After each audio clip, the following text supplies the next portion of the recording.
दरवाजे पर दस्तकें सुबह 3:30 बजे बिजली की तरह गूंज रही थी। ये सामान्य दस्तकें नहीं थी। ये वे दस्तकें थी जिनका हर ईरानी औरत अपनी आत्मा की गहराई में डरती है। वे दस्तकें जो बताती है कि क्रांतिकारी गार्ड तुम्हें लेने आ गया है। मेरा नाम ज़हरा अहमदी है। उस रात 15 अक्टूबर 2021 को हथियार के साथ 6 आदमियों ने उत्तरी तेहरान के मेरे संगमरमर के महल में धावा बोल दिया, एक ही आरोप के साथ जो मेरे परिवार की नींव हिला देगा। धर्म त्याग, इस्लाम का विश्वासघात और बच्चों को ईसाई धर्म के साथ भ्रष्ट करने का। जब वे मुझे नंगे पैर मेरे ही घर के गलियारों से घसीट रहे थे तो मैंने अपने बच्चों की दिल दहला देने वाली चीखें सुनी। रेजा, मेरा 7 साल का बेटा, मेरे काले चादर से चिपक गया, चिल्ला रहा था, मम्मी, नहीं मम्मी। लैला, मेरी 5 साल की छोटी बेटी, डरी हुई नौकरानी की गोद में रो रही थी। एक गार्ड ने रेजा को मुझसे हिंसक तरीके से अलग खींच लिया और उसके सिर के संगमरमर की दीवार से टकराने की आवाज आज भी मुझे हर रात सताती है। उसे मत चोट पहुंचाओ, मैंने गिड़गिड़ाया। मेरे साथ जो चाहो कर लो, लेकिन मेरे बच्चों को मत छुओ। जवाब में एक थप्पड़ पड़ा जो मुझे खून से सना छोड़ गया। तुम्हें अपने बच्चों के बारे में सोचना चाहिए था, इससे पहले कि उन्हें काफिरों के झूठ से जहर दो। जब वे मुझे बिना निशान वाली काली ट्रक में ढकेल रहे थे तो मैंने अपने पति को देखा, कमांडर कमरान होसेनी, जो क्रांतिकारी गार्ड के थे, दूसरे माले की बालकनी पर खड़े। उन्होंने मेरे बचाव में एक मसल भी नहीं हिलाया। उनकी ठंडी आंखें मुझे सब कुछ बता रही थी। उन्होंने खुद ही मेरी गिरफ्तारी का आदेश दिया था। मैं 3 मार्च 1985 को ईरान की धार्मिक सत्ता के दिल में पैदा हुई थी। मेरे पिता हुज्जतुल्लाह इस्लाम जवाद अहमदी थे, आयतुल्लाह के छोटे भाई और गार्जियन काउंसिलिंग के सदस्य जो देश के सभी कानूनों की निगरानी करते हैं। मेरी माँ 5 पीढ़ियों वाली मुल्लाओं की वंशज से थी।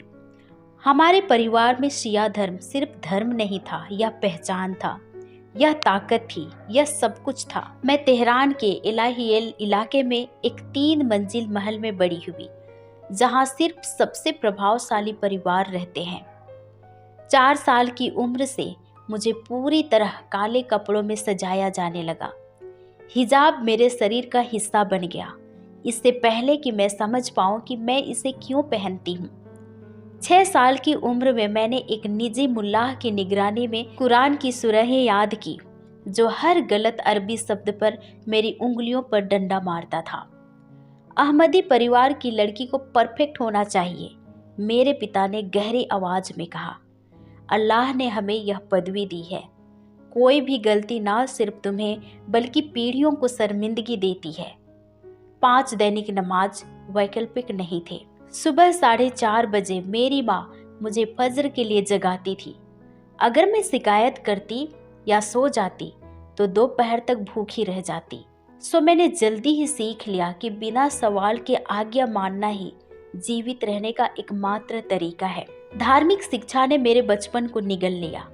जहाँ दूसरी लड़कियां खेलती थी, वहाँ मैं इस्लामी न्याय शास्त्र, इमामों का इतिहास और उन्नत शिया धर्मशास्त्र पढ़ती थी।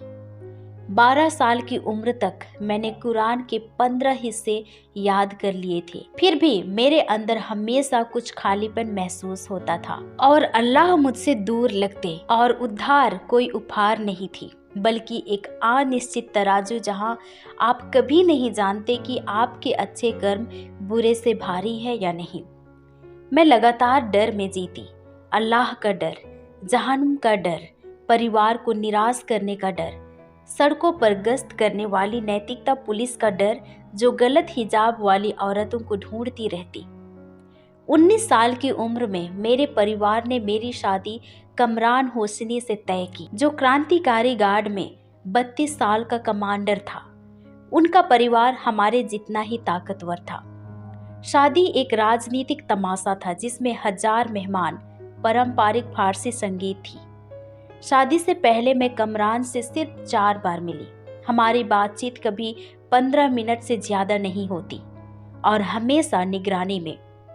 शादी प्यार के लिए नहीं बल्कि सिस्टम की दो राजवंशीय शक्तियों के राजनीतिक गठबंधन के लिए थी। कमरान भक्तिमान, अनुशासित और सिस्टम के प्रति पूरी तरह वफादार थे। वे शारीरिक रूप से हिंसक नहीं थे, लेकिन भावनात्मक रूप से रेगिस्तान थे। उन्होंने मुझे भौतिक रूप से सब कुछ दिया, खूबसूरत घर, ज्वेलरी, यूरोप से अवैध रूप से आयात किए गए डिजाइनर कपड़े, लेकिन उन्होंने कभी अपना दिल नहीं दिया। हमारी शादी एक व्यावसायिक अनुबंधन की तरह चलती। मैं पत्नी के कर्तव्यों को निभाती, घर को बेदाग रखना, राजनीतिक डिनर होस्ट करना, आधिकारिक आयोजनों में उनके साथ परफेक्ट हिजाब और आज्ञाकारी खामोशी के साथ जाना। रेजा 12 अप्रैल 2014 को पैदा हुआ और लैला 8 सितंबर 2016 को। जब मैंने पहली बार रेजा को गोद में लिया तो मुझे एक ऐसा प्रेम महसूस हुआ जो इतना तीव्र था कि वह मुझे डरा गया। मेरी जिंदगी में पहली बार ऐसा कोई था जो पूरी तरह मेरा था, जिसे मैं बिना अपेक्षाओं के प्यार कर सकती थी। लैला ने उस प्रेम को और दोगुना कर दिया। ये दोनों बच्चे मेरे अस्तित्व का कारण बन गए, लेकिन जैसे जैसे वे बड़े हुए मेरे सीने में एक ठंडा आतंक बस गया। 3 साल की उम्र में रेजा ने अपनी इस्लामी शिक्षा शुरू की, उसी मुल्लाह से जो मुझे पढ़ाता था। मैंने अपने चमकदार और जिज्ञासु बेटे को चिंतित और डरे हुए बच्चे में बदलते देखे। मम्मी, उसने एक रात खास कठिन सत्र के बाद फुसफुसाते हुए कहा, टीचर कहता है कि अल्लाह हमेशा मुझे देख रहा है। अगर मैं बुरा सोचूंगा तो मैं हमेशा के लिए जहन्नुम की आग में जाऊंगा। वह 4 साल का था, 4 साल का, और मैं पहले से ही शाश्वत न्याय के आतंक से बोझिल हो चुकी थी। सो मेरा दिल टूट गया। यही तो मेरे साथ किया गया था और अब अपने बेटे के साथ वैसा ही होने दे रही थी। लैला, जो स्वाभाविक रूप से हंसमुख और सवालों से भरी थी, 3 साल की उम्र में धार्मिक पढ़ाई शुरू करने पर धीरे धीरे मुरझाने लगी। अल्लाह हमेशा क्यों गुस्सा रहता है? उसने एक बार भ्रम से भरकर पूछा। मेरा कोई जवाब नहीं था। मैंने भी खुद से यह सवाल 34 सालों से पूछा था। मैं अपनी धार्मिक ड्यूटीज निभाती रही। दिन में 5 बार नमाज पढ़ती, कुरान पढ़ती, सार्वजनिक रूप से पूरा काला चादर पहनती, मस्जिद में औरतों की सभाओं में जाती जहां हम चर्चा करती कि कैसे भक्तिपूर्ण पत्नियां और माताएं बने। बाहर से मैं इस्लामी अभिजात वर्ग की परफेक्ट औरत थी, लेकिन अंदर से मेरी आत्मा आध्यात्मिक प्यास से मर रही थी। और यह सब कुछ अक्टूबर 2020 में बदल गया। कमरान को ईरानी राजनयिक प्रतिनिधि मंडल में नियुक्ति मिली, जो प्रतिबंधों से जुड़े व्यापार वर्ताओं के लिए तुर्की जा रहा था। उच्च पद की पत्नी के रूप में मुझे उसके साथ जाने की अनुमति मिली, जो हमारी स्थिति की औरतों के लिए दुर्लभ लेकिन संभव था। हम 8 अक्टूबर को इस्तांबुल पहुंचे। भले ही वहां भी मेरी आज़ादी सीमित थी, लेकिन जब वह मीटिंग्स में व्यस्त रहते तो मैं ज़्यादातर होटल में कैद रहती, अनुमोदित दुकानों पर शॉपिंग के लिए निगरानी वाली फ्री टाइम के साथ। 12 अक्टूबर को एक खास बोरिंग सुबह के बाद मैंने होटल की लाइब्रेरी जाने की अनुमति मांगी। यह एक खूबसूरत कमरा था। वहाँ तुर्की, अंग्रेजी, फ्रेंच और अरबी किताबें थीं। फिर मेरी नज़र एक किताब पर पड़ी जिसमें सुनहरे अक्षरों में अंग्रेजी में लिखा था, होली बाइबल। मेरा दिल जोर से धड़कने लगा, क्योंकि ईरान में बाइबल रखना गैर कानूनी है और सालों की जेल हो सकती है। मुझे पूरी जिंदगी सिखाया गया था कि यह एक भ्रष्ट किताब है जिसे ईसाइयों ने मुसलमानों को सच्चाई से भटकाने के लिए गढ़ा है। फिर भी मेरे अंदर कुछ फुसफुसाया, इसे खोलो। सो कांपते हाथों से मैंने किताब सेल्फ से उतारी और कुर्सी पर बैठ गई और मैंने किताब को खोला। मेरी नजरें यूहन्ना अध्याय 3 उसके 16 पद पर पड़ी। मैंने अंग्रेजी में पढ़ा, परमेश्वर ने जगत से ऐसा प्रेम किया कि उसने अपना इकलौता पुत्र दे दिया, ताकि जो कोई भी उस पर विश्वास करे वह नाश ना हो परंतु अनंत जीवन पाए। मैंने वे शब्द 3 बार पढ़े।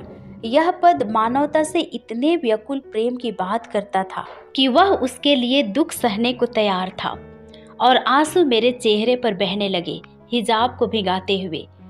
मैंने जल्दी से चारों ओर देखा, फिर कांपते हाथों से मैंने अपना स्मार्टफोन निकाला और उस पेज का फोटो लिया। पूरा यूहन्ना अध्याय 3, यूहन्ना अध्याय 14, रोमियो अध्याय 8, मत्ती अध्याय 5 से 7 तक और लगभग 20 पेज फोटो खींचने के बाद मैंने जल्दी से बाइबल को बंद कर दी और इसे शेल्फ पर रख दिया।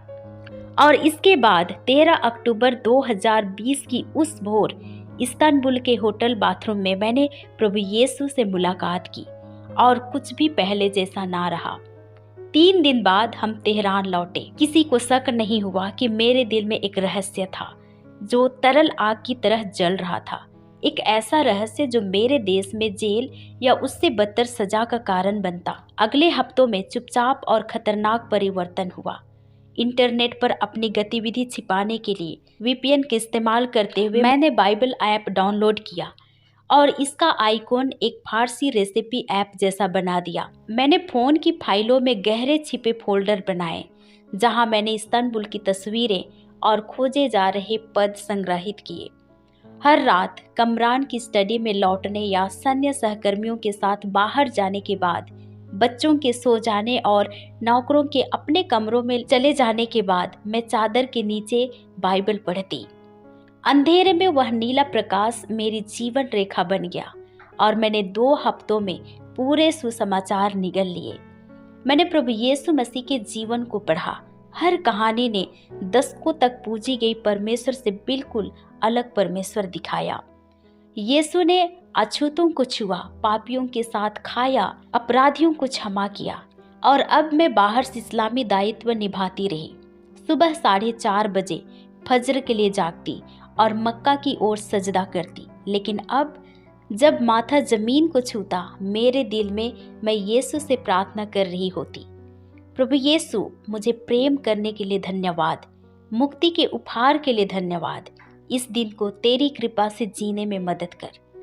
मैंने रमजान में रोजा रखा क्योंकि ना रखना शक पैदा करता, लेकिन अल्लाह की कृपा कमाने के बजाय मैंने आध्यात्मिक अनुशासन के रूप में रोजा रखा और आंतरिक परिवर्तन अवर्णनीय था। मेरी पूरी जिंदगी भर भरा खालीपन भर रहा था। लगातार ईश्वरीय न्याय का डर निःशर्त प्रेम की सुरक्षा से बदल रहा था और मैं पूरे दिन प्रभु यीशु से प्रार्थना करती रहती, ना औपचारिक रस्में बल्कि सच्ची बातचीत, जैसे किसी दोस्त से जो सच में सुनता और परवाह करता हो। मुझे उनकी उपस्थिति लगातार गर्माहट के रूप में महसूस होती, जैसे हर कठिन पल में मेरे साथ चल रहे हों। लेकिन महीनों बीतने के साथ मेरे दिल पर एक बोझ भारी होता गया। मेरे बच्चे उसी भय आधारित धार्मिक व्यवस्था का शिकार हो रहे थे जिसने मुझे कैद किया था। रेजा अब 6 साल का हो गया था और उसकी इस्लामी शिक्षा तेज हो रही थी। उसका मुल्लाह और सख्त होता जा रहा था। कुरान की परफेक्ट याद की मांग करता और गलती पर रेजा के हाथों पर डंडा मारता। मैंने उसे अपने कमरे में रोते और कांपते पाया और लैला मुश्किल से 4 साल की अपनी धार्मिक शिक्षा शुरू कर चुकी थी। वह स्वाभाविक रूप से जिज्ञासु और सवालों से भरी थी, लेकिन मैंने देखा कि वह प्रकाश धीरे धीरे मुरझा रहा था जब वह चुप, आज्ञाकारी और भयभीत बनना सीख रही थी। और बच्चों की तरह मैं बाहर क्यों नहीं खेल सकती? उसने एक बार पूछा। और क्योंकि तू लड़की है, मैंने टूटते दिल से समझाया और उसकी आंखों में भ्रम दिखा। मैं उन्हें ईश्वरीय न्याय के लगातार डर में नहीं जीने दे सकती और इसलिए मैंने अपनी जिंदगी का सबसे खतरनाक फैसला लिया। एक ऐसा फैसला जो मुझे मेरी आज़ादी, लगभग मेरी जान ले लेगा। मैंने सोने से पहले बच्चों के लिए बाइबल की कहानियां पढ़ना शुरू किया और यह दिसंबर 2020 था। इस्तांबुल में यीशु से मुलाकात के 3 महीने बाद रात की अनिवार्य नमाजें खत्म करने और स्टाफ के चले जाने के बाद मैं रेजा के बिस्तर के किनारे बैठती। लैला मेरे पास सिकुड़कर कहती है, मम्मी आज रात एक बहुत खास कहानी सुनाना चाहती है, लेकिन यह सिर्फ हमारा राज है, ठीक है? मैंने कहा और उसकी छोटी आंखें जिज्ञासा से चमक उठी। पहली कहानी मत्ती अध्याय 19 से यीशु और छोटे बच्चों के बारे में थी। लेकिन टीचर कहता है कि हमें हमेशा अल्लाह से डरना चाहिए। रेजा ने भ्रमित होकर कहा और मैं अपने बेटे के पास गई, आंखों में आंसू महसूस करते हुए। और मैंने उससे कहा, मैं तुम्हें सत्य बताती हूँ, परमेश्वर नहीं चाहता कि तुम उससे डरो। वे चाहते हैं कि तुम उन्हें प्रेम करने वाले पिता के रूप में जानो जो तुमसे प्रेम करता है। और रेजा के गालों पर आंसू बहने लगे। और मैंने कहा, मेरे बच्चे, प्रभु यीशु तुमसे तुम्हारी कल्पना से भी कहीं ज्यादा प्रेम करते हैं। और उस रात मैंने अपने बच्चों को गले लगाए रखा जब तक कि वे सो नहीं गए, चुपचाप प्रार्थना करते हुए कि जिन सत्य के बीज मैंने अभी बोए हैं वे उनके दिलों में जड़ें जमा लें। और रात दर रात 11 महीनों तक, दिसंबर 2020 से अक्टूबर 2021 तक, मैंने और बाइबल से कहानियां साझा की। मैंने उन्हें बताया कि प्रभु यीशु ने अंधों को चंगा किया, 5 रोटी और 2 मछलियों से 5000 लोगों को उसने खिलाया, एक शब्द से तूफान को शांत किया। और मैंने उन्हें उड़ाव पुत्र की दृष्टांत सुनाई, जिसके पिता ने उसकी सारी गलतियों के बावजूद उसे गले लगाने के लिए दौड़ा। मैंने उन्हें भले चरवाहे के बारे में बताया जो 99 भेड़ें छोड़ एक भटकी हुई को खोजने जाता है। और मैंने उन्हें परमेश्वर के निःशर्त प्रेम के पद सिखाए, क्योंकि परमेश्वर ने संसार से ऐसा प्रेम किया कि उसने अपना इकलौता पुत्र दे दिया, ताकि जो कोई भी उस पर विश्वास करे वे नाश ना हो परंतु अनंत जीवन पाए। मैंने धीरे से दोहराया। और इसके बाद रेजा अक्सर सवाल पूछने लगा कि मम्मी, अगर प्रभु यीशु हमारे लिए मरा तो क्या इसका मतलब हम पहले से क्षमा किए गए हैं? मैंने कहा, बिल्कुल मेरे बच्चे, यीशु ने सारा काम पहले ही कर दिया है, हमें बस विश्वास करना है और उनका उपहार ग्रहण करना है। और इसके बाद मैंने अपने बच्चों में परिवर्तन देखा। रेजा की आंखों में लगा हुआ लगातार डर धीरे धीरे मिटने लगा। लैला, जो धार्मिक शिक्षा के दमन से लगातार शर्मीली बन रही थी, आनंद से फिर खिलने लगी। उन्होंने खोखली नमाजें दोहराने के बजाय प्रभु यीशु से प्रार्थना करना शुरू कर दिया। प्रभु यीशु, मुझे प्रेम करने के लिए धन्यवाद, रेजा सोने से पहले प्रार्थना करता। और यीशु, मुझे साहसी बनने में मदद कर, लैला सोते हुए फुसफुसाती। इस तरह मेरे बच्चे और मैं चुपचाप अंधेरे में प्रभु यीशु के साथ एकत्र होते। उनका विश्वास मेरे से अधिक शुद्ध और मजबूत हो गया। उन्होंने बचपन की खूबसूरत सरलता से सत्य को ग्रहण किया और अब मुझे और ज्यादा सावधान रहने की जरूरत थी। मुझे उन्हें कभी भी किसी भी हाल में इन बातों को हमारे कमरे के बाहर दोहराने से मना करना चाहिए था, लेकिन माँ का प्रेम मुझे लापरवाह बना दिया। मैं इतनी उत्साहित थी कि उन्हें यीशु को खोजते देखकर मैंने अपनी सतर्कता ढीली कर दी। और सितंबर 2021 में हमने एक नई हाउसकीपर रखी, क्योंकि पिछली हाउसकीपर 20 साल की सेवा के बाद रिटायर हो गई थी। और एजेंसी ने हमें मरियम को भेजी, 38 साल की औरत जिसके लोहे जैसे कागजात और अभिजात परिवारों से शानदार संदर्भ थे। वह कुशल, शांत और परफेक्ट लगती थी। हमें यह नहीं पता था कि मरियम नैतिकता पुलिस की मुखबिर थी। उच्च प्रोफाइल घरों में धार्मिक विचलन की निगरानी के लिए राजनीतिक रूप से रखी गई महिला थी। पहले कुछ हफ्तों में मरियम ने सिर्फ देखा और सुना। वह सफाई करती, खाना बनाती, घर में भूत की तरह घूमती, लेकिन उसकी आंखें और कान हमेशा सतर्क रहते। 10 अक्टूबर 2021 को मैंने एक बड़ी गलती कर दी। यह रविवार का दोपहर था। कमरान कुछ घंटों की सैन्य बैठक के लिए बाहर गए थे। बाकी नौकर अलग अलग कामों में व्यस्त थे। रेजा और लैला लिविंग रूम में खेल रहे थे, जबकि मैं किताब पढ़ रही थी। लैला ने पहेली जोड़ते हुए गाना शुरू किया। उसकी साफ छोटी आवाज कमरे से भर गई। हमारे स्वर्ग में निवास करने वाले पिता, तेरा नाम पवित्र माना जाए। और मैं डर गई। मैंने जल्दी से चारों ओर देखा और लैला, यह गाना सिर्फ सोने के समय का है, याद है ना? मैंने कहा। लेकिन अब बहुत देर हो चुकी थी। मरियम रसोई के दरवाजे पर खड़ी थी, जमी हुई आंखें लैला पर टिकी हुई, और हमारी नजरें एक सेकंड के एक अंश के लिए मिली। उसकी आंखों में पहचान दिखी। मुझे पता था कि वह प्रभु की प्रार्थना को बाखूबी जानती थी, और मुझे यह नहीं दिखा कि उसके एप्रिन में छिपा फोन हर शब्द को रिकॉर्ड कर रहा था। उस रात बच्चों के सो जाने के बाद 11:30 बजे मैंने नीचे ऊंची आवाजें सुनी। कमरान मरियम के साथ खड़े उसके फोन को देख रहे थे। जब उसने मुझे देखा तो उसकी आंखें एक ऐसे क्रोध से भर गई जो मैंने पहले कभी नहीं देखा था। यह क्या है? वह गरजा, फोन मेरी ओर घुमाते हुए। स्क्रीन पर एक वीडियो था जिसमें लैला अपनी मासूम छोटी आवाज में प्रभु की प्रार्थना सुना रही थी और मेरी दुनिया हिल गई। कमरान, मैं समझा सकती हूँ, मैंने कहा, लेकिन वो मेरी सुनने को राजी नहीं था। और मरियम ने आत्मसंतुष्टि भरी आवाज में हस्तक्षेप किया।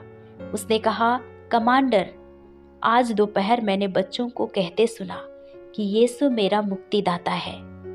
मैं हफ्तों से निगरानी कर रही हूँ और इसके सबूत हैं। और उसने कई अन्य ऑडियो रिकॉर्डिंग्स दिखाई जिसमें रेजा यूहन्ना अध्याय 3 पद 16 सुना रहा था।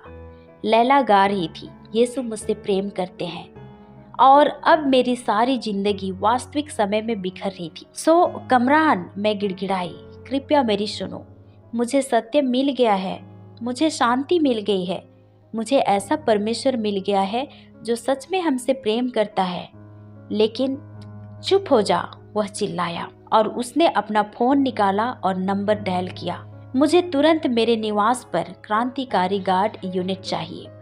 मेरे पास धर्म त्याग का मामला है जिसमें तत्काल गिरफ्तारी आवश्यक है, उसने कहा। और कुछ ही घंटों में दरवाजे पर दस्तकें आई और 6 क्रांतिकारी गार्ड पुरुष 2 महिला अधिकारियों के साथ धावा बोल पड़े। उनके पास धार्मिक जज द्वारा साइन किया हुआ वारंट था जो मेरी तत्काल गिरफ्तारी की अनुमति देता था। और जहरा अहमदी नेता ने कहा, इस्लाम से धर्म त्याग और नाबालिगों को ईसाई शिक्षाओं से भ्रष्ट करने के अपराधों में तुम गिरफ्तार हो। और वे मुझे घसीट ले गए और सदमे की आवाजों ने बच्चों को जगा दिया। रेजा सीढ़ियों के ऊपर खड़ा था, अपनी आंखें मलता हुआ, और जब उसने उन पुरुषों को मुझे पकड़े देखा, उसके चेहरे पर आतंक भर गया। और मम्मी, वह चिल्लाया, सीढ़ियां उतरता हुआ, और अपनी पूरी ताकत से मेरे काले चादर से चिपक गया। लेकिन एक गार्ड ने उसे बेरहमी से धक्का दिया और लैला भी वहां पहुंची, रोते हुए मेरी ओर दौड़ती हुई, मम्मी। और मैंने कहा, मुझे सुनो रेजा और लैला, मैं तुम दोनों से बहुत प्यार करती हूँ। हमेशा याद रखना कि प्रभु यीशु तुमसे प्रेम करते हैं, वह तुम्हें कभी नहीं छोड़ेंगे। और उन्होंने मुझे दरवाजे की ओर घसीटा। मेरे बच्चों का आखिरी दृश्य जो मुझे दिखा वह था रेजा अपना खून बहता सिर थामे हुए था और लैला मेरे नाम की चीखें मारती हुई तड़प रही थी। वह दृश्य मेरे दिमाग में हमेशा के लिए बैठ गया और उन्होंने मुझे बिना नंबर प्लेट वाले काले ट्रक में धकेल दिया। पीछे कोई खिड़कियां नहीं थी और हम घंटों उन सड़कों से गुजरे जिन्हें मैं पहचानती भी नहीं थी। आखिरकार हम रुके। उन्होंने मेरी आंखों पर पट्टी बांधे हुए मुझे बाहर निकाला और गलियारों से होकर ले गए। जब उन्होंने पट्टी खोली तो मैं एक कोठरी में थी। मैं ईरान के सबसे भयानक स्थान एविन जेल से जुड़े महिलाओं के हिरासत केंद्र में थी। उन्होंने मेरा चादर और कपड़े उतार लिए। उन्होंने मुझे एक खुरदुरा ग्रे यूनिफॉर्म दिया। उन्होंने मेरा सिर मुड़वा दिया, जो कैदियों की भावना तोड़ने के लिए की गई अपमानजनक क्रिया थी। जब मैंने एक काले खिड़की में अपनी परछाई देखी तो मैं खुद को पहचान नहीं पाई। लंबे रेशमी बालों वाली जहरा गायब हो चुकी थी। उसकी जगह एक गंजी महिला थी जिसकी आंखें धसी हुई थी और चेहरे की हर रेखा पर भय था। और 3 दिनों तक मैं क्रूर पूछताछ सहती रही, लेकिन मैं हर बार जवाब देती कि प्रभु यीशु परमेश्वर के पुत्र हैं और वे मेरे उद्धार करता है। मैं इसे इनकार नहीं कर सकती। और इसके दौरान मेरे इनकार की सजाएं अलग अलग होती। कभी वे मुझे घंटों खड़े कर देते, कभी वे दिनों तक भोजन और पानी से वंचित रखते। और पूछताछ के तीसरे दिन वे एक आईपैड लेकर आए। हम आपको कुछ दिखाना चाहते हैं, महिला पूछताछकर्ता ने क्रूर मुस्कान के साथ कहा और उसने प्ले बटन दबाया। स्क्रीन पर रेजा और लैला का वीडियो दिखा, हमारे घर में पागलों की तरह रोते हुए। और बच्चों का दर्द देखना और सुनना किसी भी शारीरिक यातना से बदतर था। मेरी चीखें पूछताछ वाले कमरे को भर गई कि उन्हें इस्तेमाल करना बंद करो, वे मासूम हैं, तो बस यीशु को त्याग दो। उन्होंने सरलता से कहा, इस्लाम में लौट आओ और तुम फिर से अपने बच्चों को देख सकोगी। और इसके बाद मेरे शरीर का हर रेशा झुक जाना चाहता था। मैं कुछ भी कहना चाहती थी, कुछ भी साइन करना चाहती थी, कुछ भी वादा करना चाहती थी, बस अपने बच्चों को फिर से गोद में लेने के लिए। सो मैंने अपना मुंह खोला शहादा बोलने के लिए, यीशु को नकारने के लिए, अपनी आज़ादी खरीदने के लिए, लेकिन शब्द बाहर नहीं आए। इसके बजाय मैंने अपनी ही आवाज़ सुनी, ये कहते हुए कि प्रभु यीशु परमेश्वर के पुत्र हैं, वे मेरे स्वामी और मेरे उद्धारकर्ता हैं। मैं इसे नकारने के बजाय अपनी जान गंवाना पसंद करूंगी। मुझे नहीं पता वह ताकत कहां से आई। और 18 दिसंबर 2021 को मेरी गिरफ्तारी के 2 महीने बाद मुझे धार्मिक अदालत के सामने लाया गया। मुकदमा जेल के पास एक सरकारी भवन में हुआ। मैं एक ठंडे कमरे के बीच में कुर्सी पर बैठी थी। 5 धार्मिक जज, सभी बुजुर्ग आदमी पगड़ियां और लंबी सफेद दाढ़ियां लगाए मेरे सामने बैठे थे। मुझे वकील की इजाजत नहीं थी, मुझे बचाव के गवाहों की इजाजत नहीं थी। यह न्याय के लिए नहीं बल्कि निंदा के लिए बनाया गया मुकदमा था। अभियोजक ने 30 मिनट तक अपना केस पेश किया। उसने लैला का प्रभु की प्रार्थना दोहराते वीडियो दिखाया और रेजा का प्रभु यीशु को अपना उद्धारकर्ता घोषित करने का भी वीडियो दिखाया। उसने कर्मचारियों की गवाही पेश की जिन्होंने मेरे व्यवहार में बदलाव नोटिस किया था। उन्होंने मेरा फोन पेश किया जिसे उन्होंने जब्त कर हैक किया था, जिसमें छिपा बाइबल ऐप और इस्तांबुल की तस्वीरें दिख रही थी। सो आखिरकार मुख्य जज ने मुझसे संबोधित किया, ज़हरा अहमदी, आप इस इस्लामी राष्ट्र के सबसे विशेष अधिकार प्राप्त परिवारों में से एक में जन्मी। आपको सब कुछ दिया गया था, धन, शिक्षा, पदवी। आप धार्मिक मार्गदर्शन में बड़ी हुई, एक सम्मानित कमांडर से विवाह किया। अल्लाह ने आपको संतान का आशीर्वाद दिया, फिर भी आपने इस्लाम को विश्वासघात चुना। आप अपने बचाव में क्या कहना चाहती हैं? और मैं खड़ी हो गई। मेरी टांगें कांप रही थी लेकिन मेरी आवाज साफ निकली। सर, मैंने 34 वर्ष अल्लाह की कृपा कमाने के लिए सही कर्मों का प्रयास किया। 34 वर्ष एक शून्यता महसूस करते हुए जिसे मेरे सारे धन और पदवी नहीं भर सकी। फिर मैंने प्रभु यीशु को पाया और अपने जीवन में पहली बार मैंने सच्ची शांति, कृपा का अनुभव किया। मैंने अपने बच्चों को सिखाया कि परमेश्वर उन्हें प्रेम करता है। मैंने उन्हें सिखाया कि उद्धार एक उपहार है। मैं इस सत्य को नकार नहीं सकती और ना ही नकारूंगी, भले ही इसकी कीमत मेरी जान ही क्यों ना हो। और ये सुनने के बाद जज का चेहरा क्रोध से लाल हो गया। उसने कहा, तो इस्लाम से धर्म त्याग के अपराध के लिए शरिया कानून के तहत और मुस्लिम नाबालिगों को ईसाई शिक्षाओं से भ्रष्ट करने के अपराध के लिए तुम्हें मृत्यु दंड सुनाया जाता है। फांसी सार्वजनिक रूप से दी जाएगी। तारीख 30 दिनों के अंदर तय की जाएगी। और कमरा शांत हो गया।